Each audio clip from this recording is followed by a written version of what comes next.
ನಮಸ್ಕಾರ ಸ್ನೇಹಿತರೆ, ನಾನು ನಿಮ್ಮ ನಂಜುಂಡೇಶ್ವರ್ ಕುರುಬ್ರಳ್ಳಿ. ಇವತ್ತು ದೊಡ್ಡಬಳ್ಳಾಪುರ ತಾಲೂಕು ಆರೂಡಿ ಪಂಚಾಯಿತಿ ವ್ಯಾಪ್ತಿಯ ಒಡ್ಡನಹಳ್ಳಿಯ ರೈತ ತೇಜಪ್ಪ ನಮ್ಮ ಜೊತೆ ಇದ್ದಾರೆ. ಅವ್ರನ್ನ ಮಾತಾಡ್ಸೋದಕ್ಕೂ ಮುಂಚೆ ದಯವಿಟ್ಟು ನನ್ನ ಬಿಲ್ವಪತ್ರೆ ಯೂಟ್ಯೂಬ್ ಚಾನಲ್ನ ಸಬ್ಸ್ಕ್ರೈಬ್ ಮಾಡಿ ಅಂತ ಕೇಳ್ಕೊಳ್ತಾ ಇದ್ದೀನಿ. ನಮಸ್ಕಾರ ತೇಜಪ್ಪ ಅವ್ರಿಗೆ. ನಮಸ್ಕಾರ. ಏನ್ ಬೆಂಡೆ ಗಿಡ ಬೆಳೆದಿದ್ದೀರಾ? ಬೆಂಡೆ ಗಿಡ ಬೆಳೆದಿದ್ದೀರಿ. ರೇಟ್ ಇಲ್ಲ ಏನಿಲ್ಲ. ಏನ್ ರೇಟ್ ಹೋಗ್ತಾ ಐತೆ? 30 ರೂಪಾಯಿ ಮಣ ಹೋಗ್ತೈತೆ. ಮಣ ಬರೀ 30 ರೂಪಾಯ?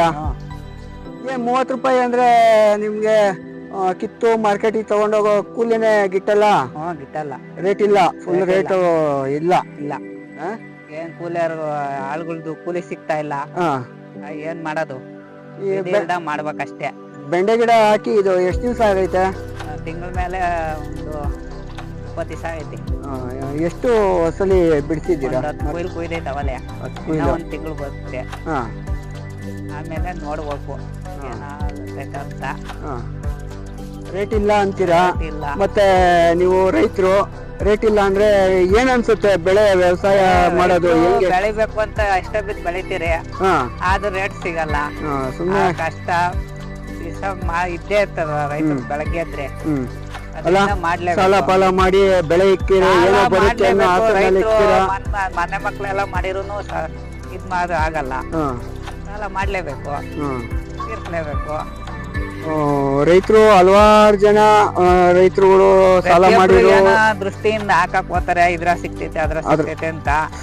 ಈ ಬೆಳೆ ಅಲ್ಲ ಆ ಬೆಳೆ, ಆ ಬೆಳೆ ಅದ್ರ ಸಿಗ್ಬೋದು ಬರುತ್ತೆ ಅಂತ ನೋಡ್ತೀರಿ, ಅದು ಬರುತ್ತಾ ಇಲ್ಲ. ಏನೋ ವಿಧಿ ಇಲ್ದ ಮಾಡ್ಬೇಕು, ಮಾಡ್ತಾ ಇದ್ದೀರಿ ಅಷ್ಟೇ. ಮಾಡ್ತಾ ಇದ್ದೀರಿ. ಮತ್ತೆ ಈಗ ಬೆಂಡೆ ಗಿಡದಿಂದ ಏನು ಆದಾಯ ಇಲ್ಲ ನಿಮ್ಗೆ? ಆದಾಯ ಇರ್ತೈತೆ, ಇವಾಗಿಲ್ಲ. ತಕ್ಷಣಕ್ಕಿಲ್ಲ, ರೇಟ್ ಇಲ್ದ ಇರೋದ್ರಿಂದ. ಬೆಂಡೆ ಗಿಡ ಬಿಟ್ಟು ಬೇರೆ ಇನ್ನೇನ್ ಬೆಳೆದಿದ್ದೀರಾ? ಬೇರೆ ಬನ್ನೆ ಗಿಡ, ಒಂದ್ ಎಕರೆ ಜೋಳ, 1 ಎಕರೆ ರಾಗಿ ಎಲ್ಲ ಮಾಡಿದ್ದೀನಿ. ಇಷ್ಟೇ ನಮ್ ಬೇಸಾಯ ಇರೋದು. ಇದನ್ನೇ ನಂಬ್ಕೊಂಡಿರೋದು ನಾವು. ಏನ್ ಮಾಡೋಣ, ಬೇರೆ ಕಡೆ ಹೋದ್ರೆ ನಮ್ ಕೈಲಿ ಮಾಡಕ್ ಆಗಲ್ಲ. ವ್ಯವಸಾಯ ಮಾಡಿ ಬೇರೆ ಕೆಲ್ಸಕ್ಕೆ ಹೋಗಕ್ ಆಗಲ್ಲ. ಬೇರೆ ಕೆಲಸ ಅಂದ್ರೆ ಏನಾನ ಕಂಪ್ನಿಗಳಿಗೆ ಏನಾನ ಆಗಲ್ವಲ್ಲ, ನಮ್ ಎಜುಕೇಶನ್ ಇಲ್ವಲ್ಲ.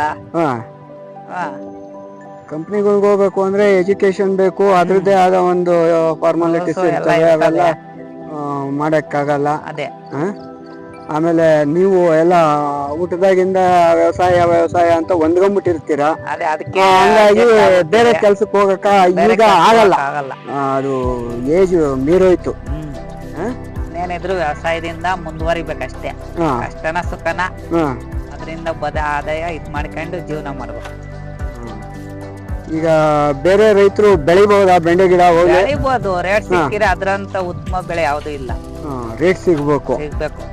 ಒಂದ್ ಕನಿಷ್ಠ 50 ರೂಪಾಯಿ ಆದ್ರೂ ಸಿಕ್ಕಿರೆ, ಮಣಕ್ಕೆ 50 ರೂಪಾಯಿ ಸಿಕ್ಕಿರೆ ಒಂದು ರೈತರಿಗೆ ಉಪಯೋಗ ಆಗುತ್ತೆ. ಅದ್ರ ಒಳಗಡೆ ಅಂದ್ರೆ ಲಾಸೆ. ಒಳಗಡೆ ಅಂದ್ರೆ ಲಾಸೆ, ಅಲ್ಲಿಂದ ಅಲ್ಲಿ ಸರ ಹೋಗ್ತೈತೆ, ಖರ್ಚು ಹೋಗ್ತೈತೆ ಅಷ್ಟೇ. ಸರಿ, ಆಯ್ತು, ಧನ್ಯವಾದಗಳು. ಒಳ್ಳೆ ಮಾಹಿತಿ ಹೇಳಿರಿ. ಇಂಗ್ಲಿಷ್ನಲ್ಲಿ ಲೇಡಿ ಫಿಂಗರ್, ಕನ್ನಡದಲ್ಲಿ ಬೆಂಡೆಕಾಯಿ ಎಂದು ಕರೆಯುವ ಈ ಬೆಂಡೆಕಾಯಿಯಲ್ಲಿ ಅತಿ ಹೆಚ್ಚು ಉಪಯೋಗಗಳನ್ನು ಪಡೆಯಬಹುದು. ಇದರಲ್ಲಿ ಮುಖ್ಯವಾಗಿ magnesium, vitamin A, vitamin C, vitamin K ನಾರಿನಾಂಶಗಳಿವೆ.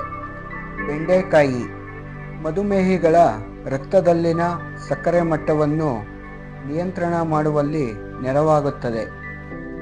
ಕೆಟ್ಟ ಕೊಲೆಸ್ಟ್ರಾಲ್ ಅಂಶವನ್ನು ಕಡಿಮೆ ಮಾಡಿ ಹೃದಯದ ಆರೋಗ್ಯವನ್ನು ಕಾಪಾಡುತ್ತದೆ. ರಕ್ತಹೀನತೆ ತಡೆಯಲು ಮತ್ತು ನಿವಾರಣೆ ಮಾಡಲು ನೆರವಾಗುತ್ತದೆ. ಬೆಂಡೆಕಾಯಿ ತಿನ್ನಲು ಕೆಲವು ಮೂಗು ಮುರಿಯುವ ಜನರಿಗೆ ದೇಹದ ಆರೋಗ್ಯ ದೃಷ್ಟಿಯಿಂದ ಬೆಂಡೆಕಾಯಿ ಇನ್ನಾದರೂ ತಿನ್ನಲು ಶುರು ಮಾಡಿ ಎಂದು ಹೇಳುತ್ತಾ ಈ ಎಪಿಸೋಡ್ ಮುಗಿಸುತ್ತೇನೆ. ನಮಸ್ಕಾರ ಮತ್ತು ರೈತರಿಗೆ ನನ್ನ ನಮಸ್ಕಾರಗಳು.